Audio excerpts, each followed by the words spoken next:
Salam sejahtera untuk kita semua.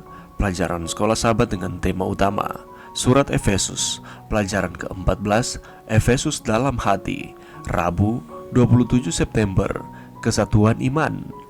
Dalam Efesus 4, Paulus meminta orang percaya untuk berhenti melakukan beberapa hal dan memastikan untuk melakukan hal lain. Apa sajakah itu?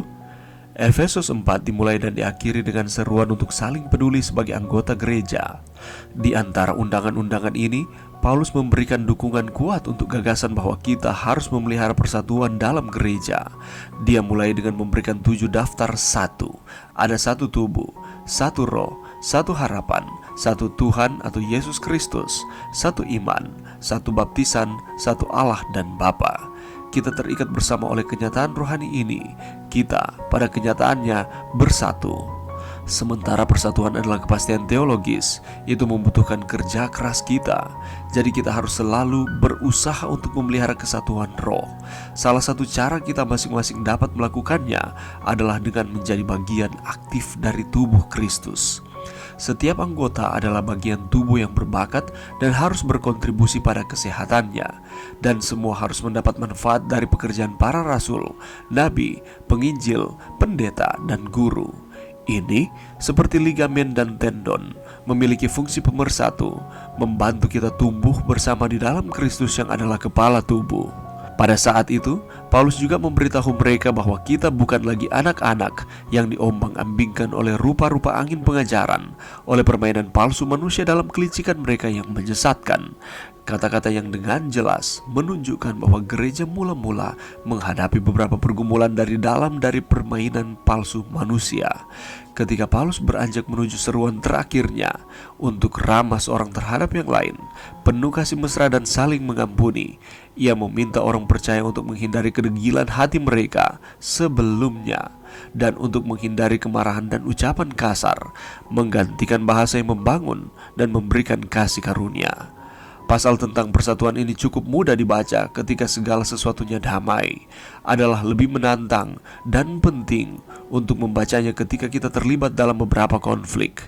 Apakah Anda ingat hari ini untuk mengalami kesatuan tubuh Kristus, kesatuan yang untuknya Dia mati? Dengan cara apakah kita dapat berkontribusi pada kesatuan gereja kita, baik di tingkat lokal maupun di seluruh dunia? Mengapa penting bagi kita untuk melakukan apa yang kita bisa?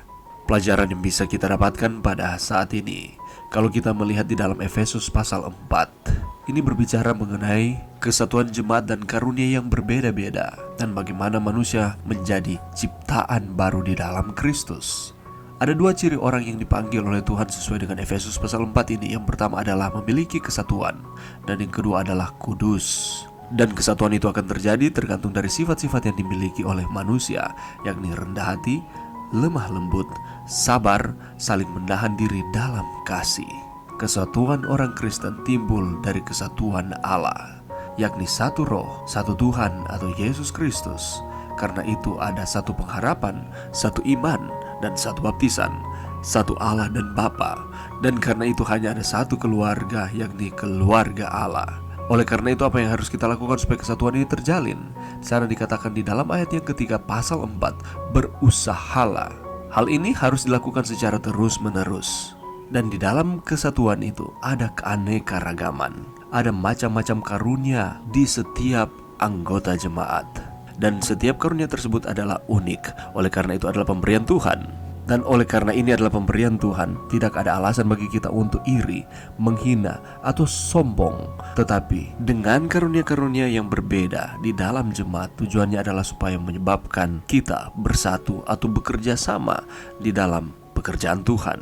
Dan Yesuslah yang memberikan baik rasul maupun nabi, baik pemberita Injil maupun gembala dan pengajar, untuk memperlengkapi orang kudus bagi pekerjaan pelayanan bagi pembangunan tubuh Kristus. Oleh karena itu tujuan diberikan karunia-karunia ini adalah untuk mengajarkan firman Tuhan, sehingga orang-orang kudus dilengkapi untuk pekerjaan pelayanan, tercapai kesatuan iman dan pengetahuan yang benar tentang anak Allah, serta jemaat menjadi dewasa di dalam Kristus.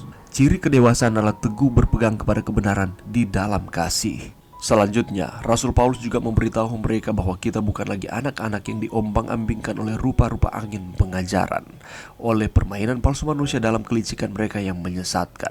Dan setelah itu, Rasul Paulus menyatakan untuk ramah seorang terhadap yang lain, penuh kasih mesra dan saling mengampuni. Ia meminta supaya orang percaya untuk menghindari kedegilan hati mereka dan untuk menghindari kemarahan dan ucapan kasar, dan menggantikan dengan bahasa yang membangun dan memberikan kasih karunia. Sebagaimana Rasul Paulus memberikan nasihat kepada jemaat di Efesus, demikian pula dengan kita. Mari kita menumbuhkan kesatuan iman di dalam kehidupan kita dengan mengikuti nasihat-nasihat Rasul Paulus di dalam Efesus pasal 4, sehingga kita akan terus ada di dalam Kristus, berfungsi sesuai dengan karunia yang Tuhan percayakan kepada masing-masing kita. Mari berdoa. Terima kasih Tuhan atas firman-Mu pada saat ini. Bantu kami Tuhan untuk kami dapat memupuk kesatuan iman di dalam kehidupan kami. Dengan kami akan terus setia kepada Tuhan, mengikuti setiap nasihat yang Tuhan berikan di dalam firman-Mu. Ini doa kami Tuhan di dalam nama Yesus. Amin.